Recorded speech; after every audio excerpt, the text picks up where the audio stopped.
स्वागत है एक बार फिर से आपका मेरे यूट्यूब चैनल में केमिस्ट्री बाबा में। मैं सुमित हूँ और हम organic chemistry MSc first semester के लिए शुरू कर रहे थे। तो उनकी जो पहली यूनिट थी वो हमने स्टार्ट की थी। उसमें इससे पहले एक वीडियो हमने डिस्कस किया था क्राउन ईथर्स पे। आज हम दूसरा वीडियो स्टार्ट कर रहे हैं। दूसरा टॉपिक जो है वो है टेटोमेरिज्म। टेटोमेरिज्म जो है, और अगर अभी तक आपने चैनल को सब्सक्राइब नहीं किया है तो प्लीज़ सब्सक्राइब कीजिए और ये वीडियो बाकी अपने दोस्तों तक भी भेजिए। और आपका रिस्पॉन्स मुझे आगे वीडियो बनाने के लिए मोटिवेट करेगा, तो लाइक शेयर सब्सक्राइब ज़रूर कीजिए। तो चलो शुरू करते हैं आज के इस वीडियो में हम टेटोमेरिज्म के बारे में। तो टेटोमेरिज्म क्या होती है? पहले सबसे पहले टेटोमेरिज्म पे पहुंचने से पहले हम एक चीज़ समझते हैं। हम बेसिक सी बात से स्टार्ट कर रहे हैं। सबसे पहले आपके पास क्या होता है? आइसोमेरिज्म। आइसोमेरिज्म क्या होते हैं? दो ऐसे कंपाउंड जिनके केमिकल फार्मूला सेम होते हैं, लेकिन उनकी फिजिकल और केमिकल प्रॉपर्टी क्या होती हैं? अलग अलग होती हैं। उनको हम आइसोमर कहते हैं। ये आप सभी जानते ही होंगे। तो आइसोमेरिज्म दो तरीके की होती, एक होती है मेरी स्ट्रक्चरल और दूसरी होती है मेरे स्टीरियो।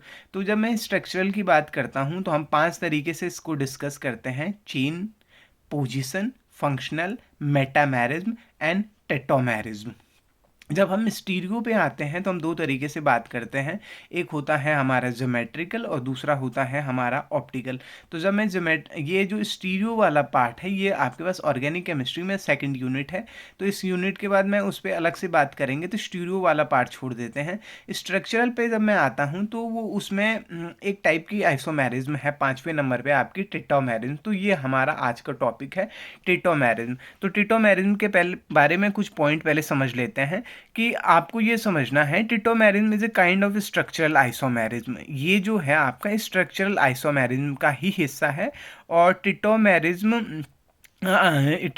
पहली बात स्ट्रक्चरल आइसोमेरिज्म का स्ट्रक्चरल आइसोमेरिज्म क्या है, क्या हिस्सा है, क्या पार्ट है। दूसरी बात जो है, tautomerism is a kind of a functional group isomerism in which both the isomerism exist in equilibrium.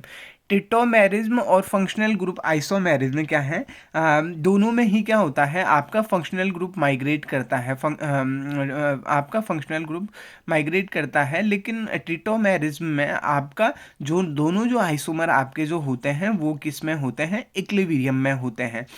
अब इतनी सी बात हो गई। अगली बात मैं डेफिनेशन पे जब आता हूँ तो डेफिनेशन समझते हैं।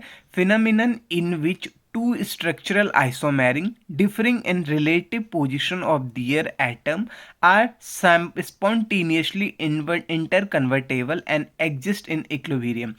एक ऐसी फिनोमिनन जिसमें दो स्ट्रक्चरल आइसोमेरिज्म जो अलग अलग जिनके एटम किस पे हैं, अलग अलग रिलेटिव पोजीशन पे हैं, वो क्या करते हैं?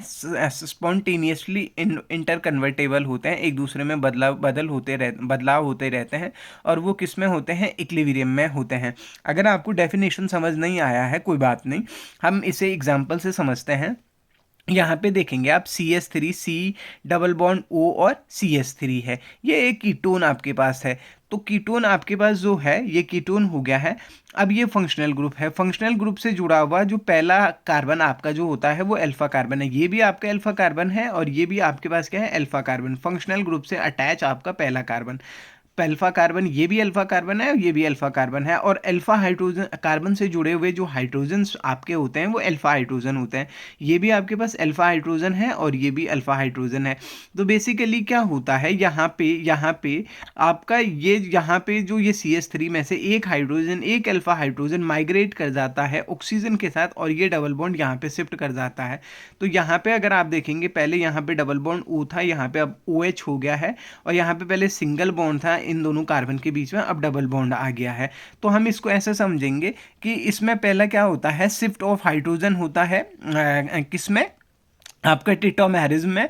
और डबल हाइड्रोजन तो शिफ्ट करता ही करता है, उसके साथ आपका डबल बॉन्ड भी क्या करता है? आपका शिफ्ट करता है। तो इस तरीके की जो आइसोमेरिज्म होती है इसे हम टेटोमेरिज्म कहते हैं। अब देखें, अब डेफिनेशन, अब आपको डेफिनेशन समझ में आ जाएगी।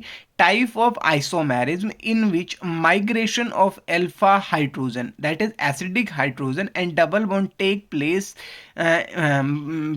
Place and both isomer exist in dynamic equilibrium are called tautomerism. जिस टेट्रामेरिज्म क्या होती है, ऐसी आइसोमेरिज जिनमें अल्फा हाइड्रोजन और डबल बॉन्ड माइग्रेट करते हैं एक साथ, और उसके अलावा दोनों आइसोमर किस में रहते हैं, इक्विलिब्रियम में रहते हैं, तो इसको हम टेट्रामेरिज्म कहते हैं। जब मैं टाइप की बात करता हूं तो 3 टाइप की आपका टेट्रामेरिज्म होती है। पहला हो गया है ओपन सिस्टम टेट्रामेरिज्म, दूसरा हो गया है रिंग चेन आइसोमेरिज्म, और तीसरा हो गया आपका वैलेंस टेट्रामेरिज्म।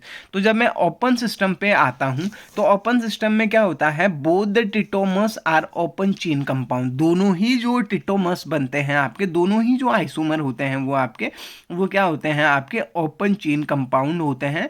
और due to the migration of alpha hydrogen that is acidic proton, this type of tautomerism is called प्रोटोट्रोपी।